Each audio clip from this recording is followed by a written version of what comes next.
오늘 증권시장에서는 코스피가 하루 사이 130포인트 넘게 올랐고요. 코스닥에선 3년 5개월 만에 사이드카가 발동될 만큼 이상 과열 현상을 보였습니다. 금융당국이 어제 오후 갑자기 발표했죠. 당장 오늘부터 내년 6월까지 공매도를 전면 금지하겠다 이렇게 하면서 시장에도 이 여파가 반영된 걸로 보이는데요.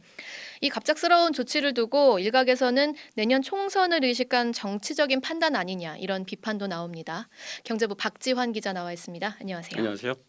네, 주일인데 어제 갑자기 발표했거든요. 근데 그동안 개미 투자자들이 이제 뭐 공매도 좀 금지해달라 강하게 요구하긴 했었는데 그게 반영이 된 거네요. 예, 그렇습니다. 아시다시피 그 공매도는 그 주가 하락이 예상되는 종목의 주식을 먼저 빌려서 그 판 뒤 가격이 내려가면 싼 값에 사들여 빌린 주식을 되갚는 방식으로 차익을 남기는 그 투자 기법입니다. 예, 예.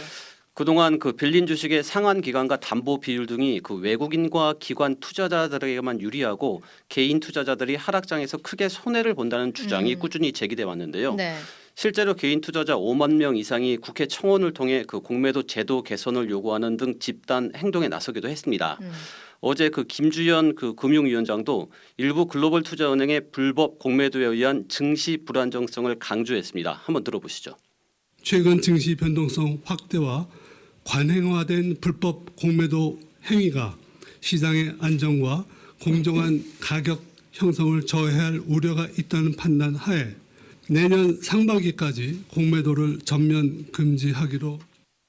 예, 그 금융당국은 그 시장 조성자와 유동성 공급자 등 시장 안정을 훼손할 염려가 없다고 판단되는 그 예외적 그 차입 공매도만 허용하고 모든 공매도를 그 내년 6월까지 전면 금지합니다. 네. 또 이 기간에 그 시장 전문가와 관계기관 협의를 거쳐서 공매도 제도 개선 그 방안을 마련한다고 밝혔습니다. 일단 결정이 나오자마자 오늘 증시가 정말 반짝했거든요. 좀 짚고 갈까요? 예, 일단 오늘 국내 증시는 이상 과열 양상까지 보였습니다. 그 2차 전지를 중심으로 그 외국인 투자자의 대규모 환매수 자금이 들어오고 또 지난 주말 미국 국채금리 하락까지 맞물리면서 코스피와 코스닥 모두 크게 상승했습니다. 네. 오늘 하루에만 그 코스피 지수는 전거래일보다 134포인트, 5.6% 넘게 급등하며 그 2,502.37로 장을 마감했는데요. 네네. 2,400선을 단숨에 뛰어넘어 2,500선에 안착한 겁니다. 코스닥 역시 7% 넘게 폭등했는데 오전 한때 그 시장 보호를 위해서 그 프로그램 매수 효과의 효력을 정지시키는 사이드카가 발동되기도 했습니다. 예. 코스닥 시장에서 그 사이드카가 발동된 것은 지난 2020년 6월 이후 3년 5개월 만이고요. 역대 12번째입니다. 그러니까 과거에 이제 공매도 전면 금지한 기간이 좀 있었지 않습니까? 네. 근데 이때도 뭐 거래 대금이 좀 많아지고 뭐 단기 상승했는데 이번에도 그렇게 될까요? 예, 그 증시 방향성은 당장 우상향이더라도 언제까지 이어질지는 일단 예측 불가입니다. 네. 일단 우리 증시에서 전 종목 그 공매도 금지는 세 차례 있었는데요. 금융위기였던 그 2008년 10월부터 다음해 5월까지 그리고 유럽발 재정위기였던 2011년 8월부터 같은 해 11월까지 마지막으로 코로나19가 네네. 확산됐던 2020년 3월부터 2021년 5월까지 세 차례입니다. 일단 공매도가 금지되면서 당장 하락장에 투자할 것이라는 우려가 사라졌고요. 당시에 예. 투자 심리가 일부 살아나면서 그 거래 대금 자체가 늘어나는 효과가 있었던 건 사실입니다. 코로나19 시기에는 거래 대금이 178%까지 늘어났거든요. 오늘도 당장 그 공매도 잔고가 많은 2차 전지나 바이오주, 중국 소비 테마주 등의 그 외국인 환매수 자금이 들어오면서 그 관련주들이 많이 상승했습니다. 하지만 장기적으로는 그 외국인 이탈이 가속화될 수 있다는 그 우려도 동시에 나오기 때문에 네. 장단기 전망에는 조금 더 시간이 필요할 것으로 보입니다. 네, 장 상황을 좀 짚어봤고요. 근데 다시 좀 이 공매도가 왜 갑자기 이렇게 나오게 됐느냐 이 얘기를 하지 않을 수가 없는데 지금 뭐 총선을 겨냥한 것 아니냐 이런 비판이 예, 나와요. 맞습니다. 이런 비판은 금융당국 스스로 자초한 측면도 없지 않아 있는데요. 네. 시장 질서를 훼손하는 그 불법 공매도는 당연히 엄단의 대상인 건 맞습니다. 그동안 금융당국은 그 공매도 관련 제도를 수차례 개선해서 어느 정도 보완했기 때문에 공매도 전면 금지에는 좀 소극적이었거든요. 네네. 오히려 그 글로벌 스탠다드를 강조하면서 공매도 전면 재개 입장을 취하기도 했어요. 예. 실제로 지난달 11일 국정감사장에서 그 김주연 그 금융위원장은 불법 공매도 실시간 감시 체계를 구축해야 한다는 일각의 주장에 뭐 이렇게 답했습니다. 한번 들어보시죠.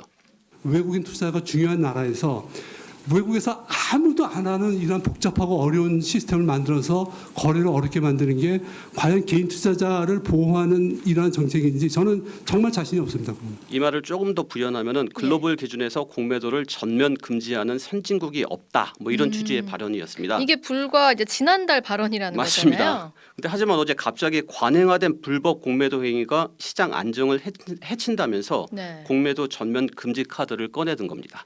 아니 근데 지금 이제 뭐 최근에 김포시 서울 편입하는 이 논란도 총선을 의식하고 내놓은 카드다. 이래서 좀 비판이 많았었는데 같은 맥락에서 금융당국까지 이런 정책을 펴면서 굉장히 정치권도 좀 시끄러울 것 같네요. 예, 그 정치권에서 공매도 전면 금지설이 퍼진 뭐 지난 3일에도 그 금융위원회는 전면 금지 추진은 확정된 바가 없다라는 보도 해설 자료까지 배포했거든요. 직접. 네네. 하지만 며칠 만에 입장을 180도 바꾼 겁니다.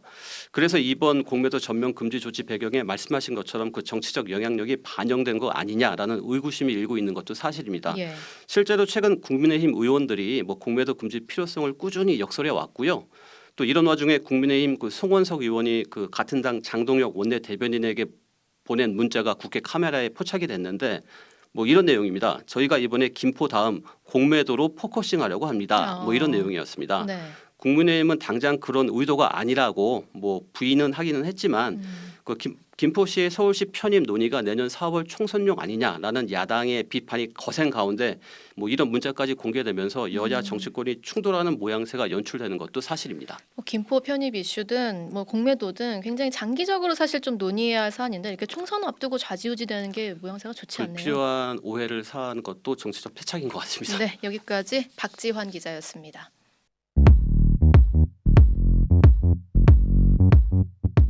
오늘 하루 뉴스 맥락 정다운의 뉴스톡이면 됩니다. 유튜브 노컷 채널 알림 설정하시면 매일 오후 5시 30분 실시간 참여하실 수 있습니다.